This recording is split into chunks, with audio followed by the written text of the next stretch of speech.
For years, I struggled soloing over the chord changes.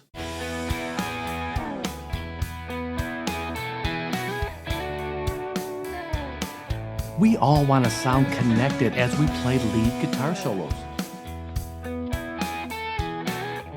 In this video, I will teach you some easy ways to stay connected within the pentatonic scale that we already know.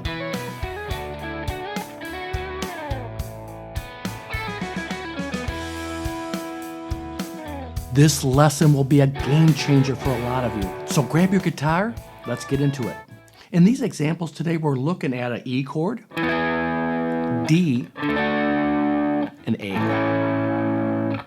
I've included a backing track loop at the end of the video so you can practice these ideas. So a good place to start over these three chords is the E major pentatonic.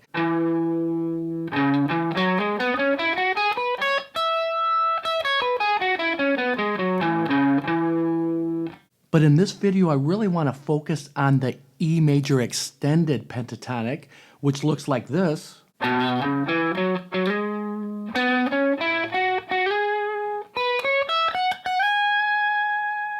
Using the same 5 notes, but the way this extended pentatonic is made up in this diagonal fashion, we can slide up to some of these notes and create some great lead lines.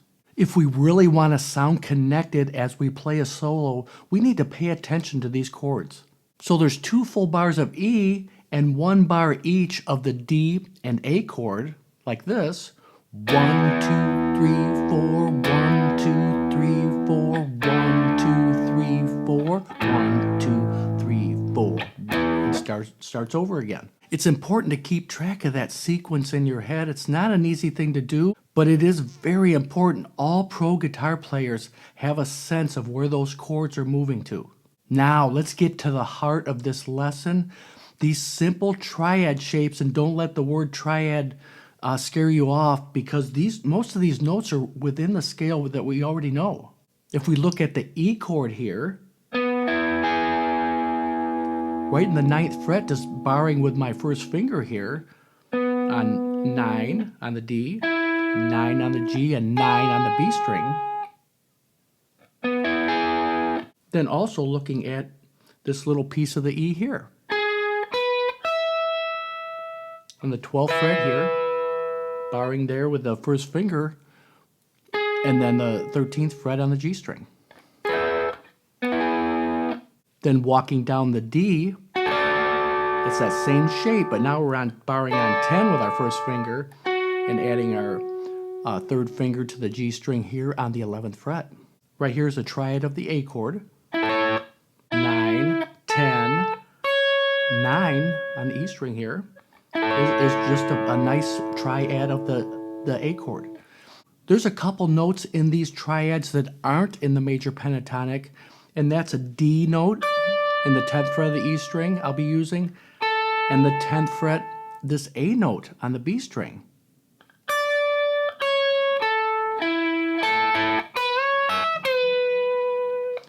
It's a great way to sound melodic. We're going to add these couple notes tastefully in the middle of this. Check out this demo solo over the backing track.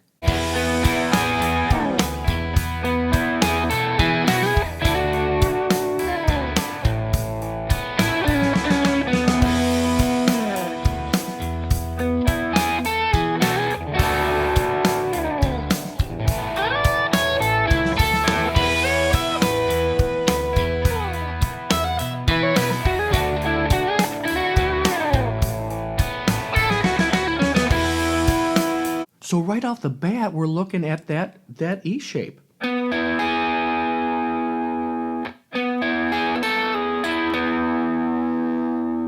I do a little movement there, adding this A note in there. So picking one note at a time in the 9th fret. Then again.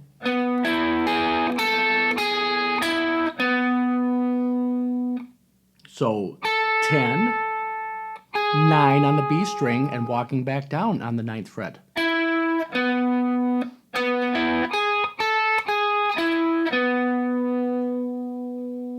Then it's going to the D chord. So we're sliding up here to 13 and hammering on from 9 to 11, which is so we're sliding up here as a G sharp note, which is part of this triad here, and also in the major pentatonic, but we're looking at this D triad next. We're looking at the F sharp note here.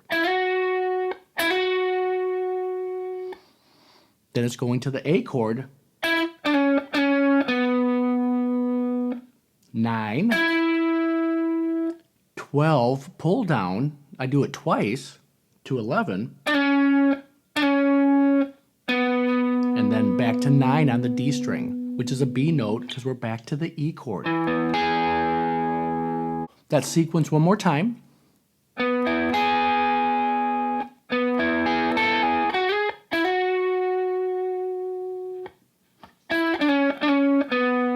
You can hear the chords when you play like that. As we cycle through the chords again, and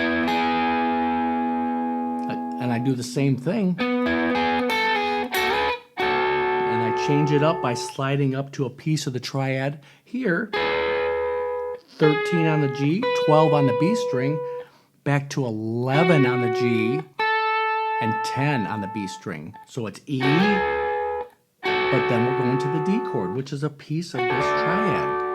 Just try to look at those triad shapes. It's a really great way to visualize the fretboard and be confident. And this time when the A comes around, I'm walking down that triad shape. 10, actually 10 to 9 pull off.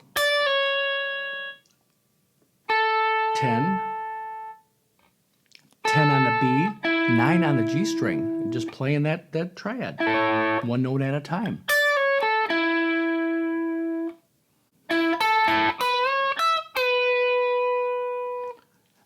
Nine on the G, 10 on the B string, back to 9 on the G, then a full bend on 12 of the B string. It's still on the A chord, so we're hitting that C sharp note. We're bending up to it. And then hitting the E, which is also in the A chord, and releasing the bend. And landing on a B as it comes back to the E chord. That's sequence all the way through.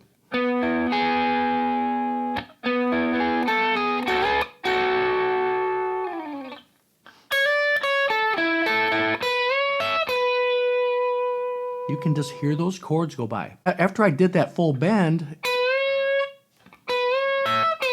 and release, I just held it for a second. It's still in the E chord, but it's actually getting ready to go to the D chord. But I walked down the extended pentatonic here and back to the D chord. So hammer on and pull off on 10-12. 10-12 again on the B, 11-13 on the G, 9-11, then sliding up to 13, hammer on from 9 to 11. And we're on the D chord at that point. Finishing it off here as it goes to the A chord. So pulling off from 10 to 9, 11, 9 on the G,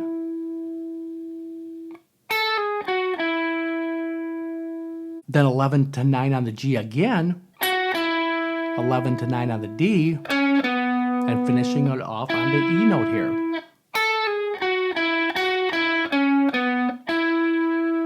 That sequence all together.